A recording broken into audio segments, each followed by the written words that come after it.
Hey everyone, and welcome back or welcome to my channel. I've kind of put the YG video on hold just because there's been some newer topics that I wanted to cover while it's still fresh in people's mind. Obviously, by the title, you can see that this one will be on Le Sserafim's Encore performance, which generated a lot of discussion about their vocal abilities. This has kind of led to the two sides debating on whether the discussions regarding the Encore performance is valid criticism or just straight up bullying. The plan for this video is to look at the varying opinions and break down how I see it as a form of valid criticism. But yeah, before I start, I'd appreciate it if you can like and subscribe to my channel. Without further ado, let's start off with the backstory. What you looking at? What you looking at? What you looking at? What you looking at? What you looking at? What you looking at? The TLDR for the situation is that Le Sserafim had won their second music show trophy for their recent comeback of Easy at M Countdown. As a result, this led to them staying on the stage for an encore performance, which was met with mixed reception due to the singing that was both unstable and off-key. Considering the song's minimal tone and notes, people assumed singing this would be simple-ish, as well as the idea that singing is part of their job. However, this was not the case, and so this led to the many discussions regarding the capabilities of the members. The next section will discuss my perception of how fanouts have been defending the group.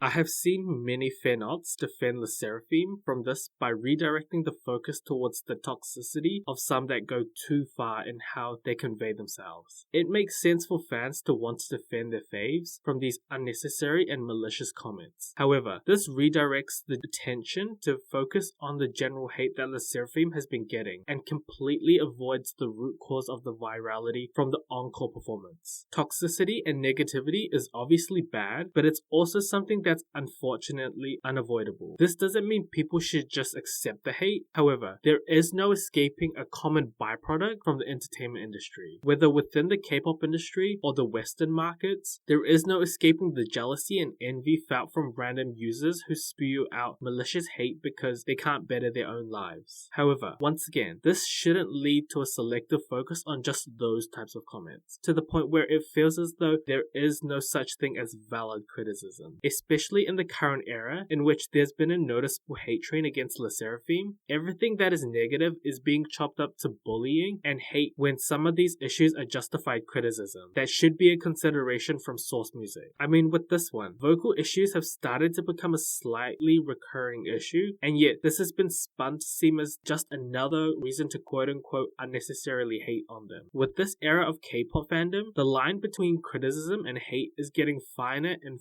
finer, and yet this doesn't stop the fandom fighting, in which a never-ending cycle of hate gets generated from the different fandoms now uploading the worst moments from the other people's favorite groups as ammunition towards the superiority complex that they feel about the groups that they stan. This is a common occurrence as to why bullying is generated from any form of negative discussion. There isn't much accomplished from this loop of nothingness as we slowly drift away from the focal point once again of what the encore performance should be about, which hopefully makes sense as I move on to the next discussion point.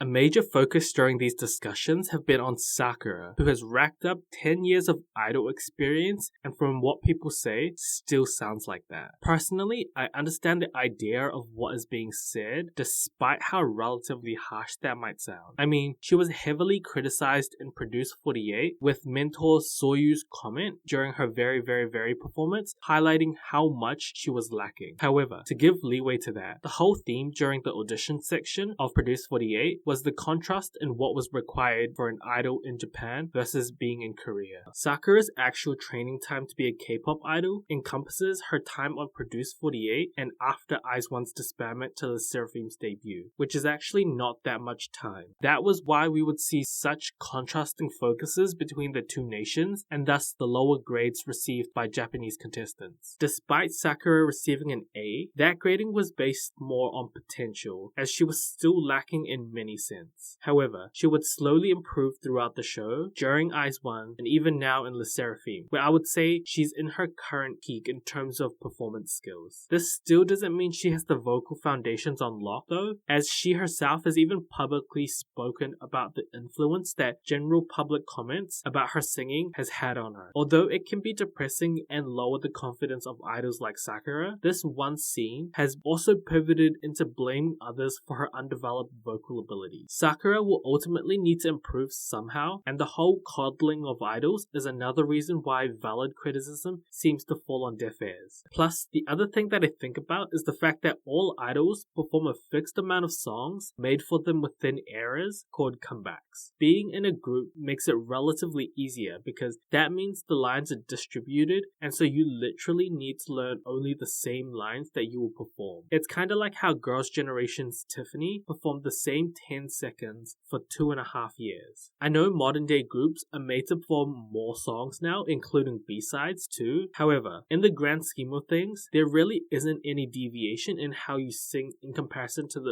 original songs that are mastered online. This to me means that there should be a relatively decent amount of time to practice the same lines before the actual release date. This doesn't factor in companies that may give more difficult lines, which would take more time to perfect. However, the general idea is still the same in that releasing a comeback should also equate with being ready to completely perform the songs. Yeah, I really make it look easy. The final factor is the underlying theme of perfectionism that has indirectly influenced the expectations of K-pop. Maybe not outright explicitly, but a slight reason for the vocal criticism is due to the perfectionism that is expected from an idol. Obviously, also because their main job is to sing, these two reasons further distinguish the differentness of the encore performance, leading to why it generated so much attention. The issue with perfectionism within K-pop is that it isn't realistic, and there is no one idol who will always be amazing and never falter. That's just unrealistic expectations, which is why there should be a bit of leeway given. I mean, I have seen some other Le Sserafim performances that show a completely different story to their vocal abilities, which is why one encore performance shouldn't completely define them. However, this also doesn't mean more training isn't needed. I mean, just because idols debut, it doesn't mean they're completely perfect and are ready for any stages. A lot of the times, idols debut with lacking areas and skills, but just kind of learn on the job. This is why skill-based coaches should be provided, even if idols have debuted. Idols don't debut because they have the skills to debut. There is a reason for why all members are chosen, as something is brought to the team, but it's not always 100% skilled. And so that's why there isn't an expectation for all of them to be main vocalists or even perfectly sing every song. The main consideration is similar to my commentary on the comments made by Kim Sejong in Universe Ticket, in that being an idol encompasses way more than just having skills. The only foundation that really is needed is being able to hide your lack of skills, which was unfortunately not hidden well in this encore performance. Final thoughts. I think everyone knows this, but Le Sserafim aren't done for because of this one encore performance. I mean, we have seen many successful artists being criticized for their vocals, and yet here they are in 2024, still thriving and doing their thing. It's something that just makes people do a double take and creates discussion, but never impactful enough to cause any dent in their popularity. All this could be is just a minor blimp on their road to success. However, more attention will be on their vocal abilities within live performances, which is why improvement will be required if they want to slowly shed this association. Also, slight, but also I don't know if this is a disclaimer, but despite this video being inspired by Le Sserafim's encore performance, most of these points can relate to many other groups, and so this is not just an issue for Le Sserafim, and so I'm really interested to hear what you think. But yeah, that's it for the video. Thanks for watching, and let me know your thoughts on this whole situation. Whether you think the comments you've seen about Le Sserafim's vocal abilities have been more bullying or valid criticism, and maybe any other groups you think that should be brought into this discussion. I do have a few ideas for my next video. Based on the current events, my two new topic discussions are on the privilege of being in HYBE, which was influenced by Islet, TWS, and even a relatively viral thread talking about why HYBE thrives more. The second topic is is about the resurgence of former NCT and Wavy member of Lucas, and just his whole documentary and attempted redemption arc. And then other than that, I also have my current state of YG script, which I'm basically almost done with. And so if you're interested in any of these video ideas, then please like and subscribe to keep up to date, and I'll see you in the next video. Bye! shining bright, don't wanna bright,